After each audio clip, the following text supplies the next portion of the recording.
नमस्कार दोस्तों, मैं हूं गौरव शर्मा। जैसा कि आप लोग जान रहे हैं कि मैं इस चैनल के माध्यम से आप लोगों को मैथमेटिक्स सिखा रहा हूं, जिसमें मैंने आप लोगों को बीजीय व्यंजकों के बारे में बता दिया है। और अभी जो बारी है वो एक चर वाले रैखिक समीकरण की है। एक चर वाले रैखिक समीकरण। अच्छा, मैं आप लोगों को पहले बताना चाहूंगा कि एक चर वाले रैखिक समीकरण होते क्या है। भाई, इस तरीके की समीकरण तो आप लोगों ने सवालों में बहुत देखे होंगे, लेकिन आप लोगों को, कई लोगों को ये पता नहीं हुआ, जिन लोगों ने मतलब 6, 7, 8 पर अभी ध्यान नहीं दिया है। अभी तो कंपटीशन में एनसीईआरटी आने लगी है, तो सभी लोगों को पता चल गया होगा। तो कई लोग जो नहीं जानते हैं उन लोगों को बताना चाहूंगा कि एक चर वाले रैखिक समीकरण होते क्या है। इसीलिए आज मैंने इस बोर्ड पर परिभाषा भी लिखी हुई है, जिससे आप लोग हमेशा इसको याद भी रख सकें, कि मेरे बताने के बाद भी अगर आप लोग भूलते हैं तो आप दोबारा वीडियो देखें या इसका स्क्रीनशॉट ले लें तो आपको याद रहेगा। तो मैं आपको एक चर वाले रैखिक समीकरण के बारे में बताना चाहूंगा कि एक चर वाले रैखिक समीकरण होते क्या है। परिभाषा के अनुसार आप देखिए कि वे समीकरण जिनको बनाने वाले व्यंजकों में केवल एक चर हो। एक चर मतलब क्या होता है, एक्स जैसी है इसमें, तो इसका मतलब हुआ ये एक चर है। मतलब किसी भी समीकरण में या वाई अकेला हो या एक्स अकेला हो या जेड अकेला हो या एबीसीडी कोई भी वर्ड्स, एबीसीडी का कोई भी वर्ड्स हो, अगर ये अकेला है तो वो एक चर वाला रैखिक समीकरण हुआ। और आगे सुनिए, एक चर हो और उस चर की घातांक एक हो, मतलब इसमें से कोई भी वर्ड्स हो सकता है और उन सबकी घात सिर्फ एक ही होना चाहिए। और एक समीकरण में वो सिर्फ एक ही होगा। जैसे इसमें सिर्फ एक्स है ना, इसमें सिर्फ एक्स है ना, इस तरफ भी एक्स है, सिर्फ एक्स ही है।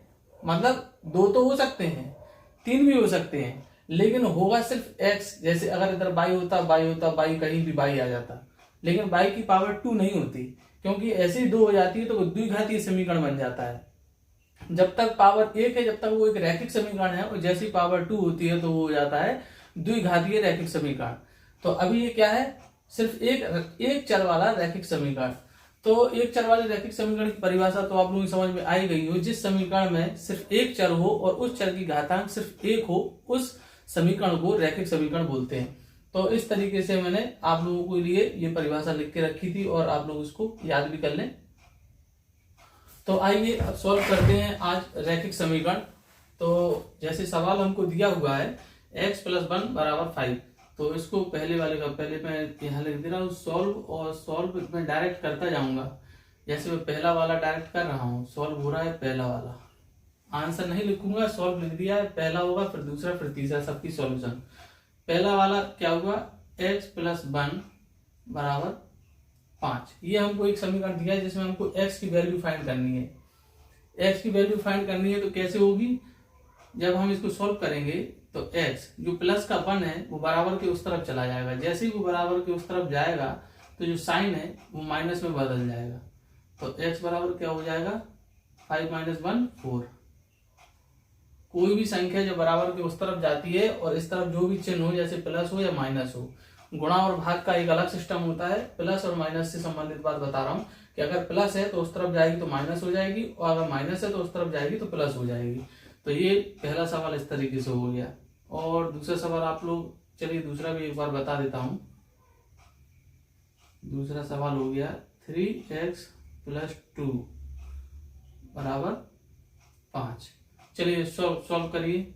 सेम वही कंडीशन, 2 उस तरफ जाएगा, 5 - 2 3x, 5 में से 2 है 3। अब भाई अभी मैंने बताया था कि अगर प्लस और माइनस हो तो ये उस तरफ जाके माइनस हो जाता है, लेकिन अगर गुणा हो, जैसे कोई भी संख्या चर के साथ लिखी हुई है तो उसका मतलब गुणा में लिखी हुई है। तो अगर गुणा हो तो बराबर के उस तरफ जाएगी, तो कैसे जाएगी, अगर कोई भी संख्या चर के साथ लिखी है और वो गुणा में है तो वो उस तरफ जब जाएगी तो भाग में परिवर्तित हो जाएगी। जैसे x = 3 और जो गुणा में संख्या है वो इसके नीचे भाग में चली जाएगी, और 3 का भाग 3 में दिया जाएगा तो 1 आएगा। तो यहाँ पर x की वैल्यू कितनी आ गई है, 1। इस तरीके से ये दूसरा सवाल सॉल्व हुआ है। सेम तीसरा भी ऐसे ही सॉल्व होगा, चौथा भी ऐसे ही सॉल्व होगा। अब पांचवा सवाल थोड़ा सा अलग है, इसलिए मैं पांचवा बता देता हूं। पांचवे की सॉल्यूशन देखिए, 3x + 2 = 5x + 2।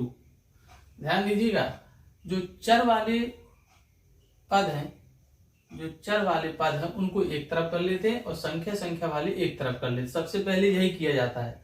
अगर एक ही समीकरण में चर सेम हो लेकिन अलग अलग जगह पर दिया गया हो तो उस चर को हम एक तरफ कर लेते हैं और संख्या को एक तरफ कर लेते हैं। यही तरीका होता है सॉल्व करने का, तो समझिएगा।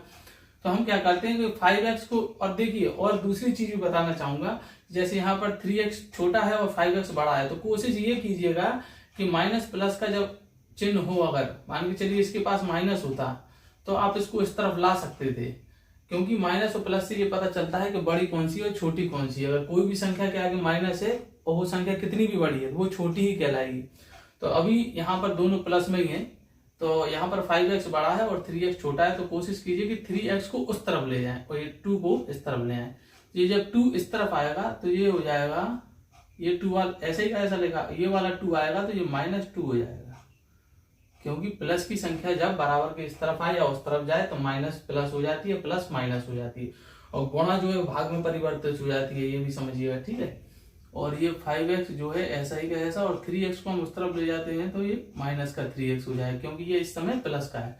तो 2 - 2 हो गया 0, और 5x - 3x कितना हो गया 2x। 5x में से 3x घटाएंगे तो 2x बचेगा ना, तो 2x बराबर 0, तो x बराबर 0/2। क्या बता सकते हैं कि अगर 0 में 2 का भाग देंगे तो कितनी बार जाएगा?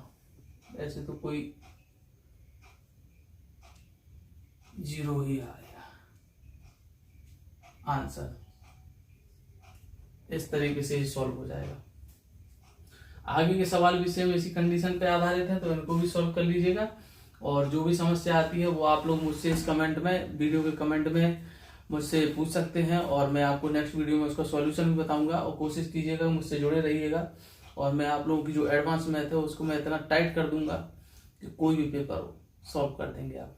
तो अभी तो मैं स्टार्टिंग कर रहा हूँ, धीरे धीरे त्रिकोणमिति पर भी आऊँगा, द्विघाती समीकरण पर भी आऊँगा, क्षेत्रफल पर भी आऊँगा। तो धीरे धीरे मैं आप लोगों को सभी चीज़ें सिखाऊंगा। तो ये सब शुरुआत है, और मेरे साथ जुड़े रहिए। बहुत बहुत धन्यवाद, थैंक यू।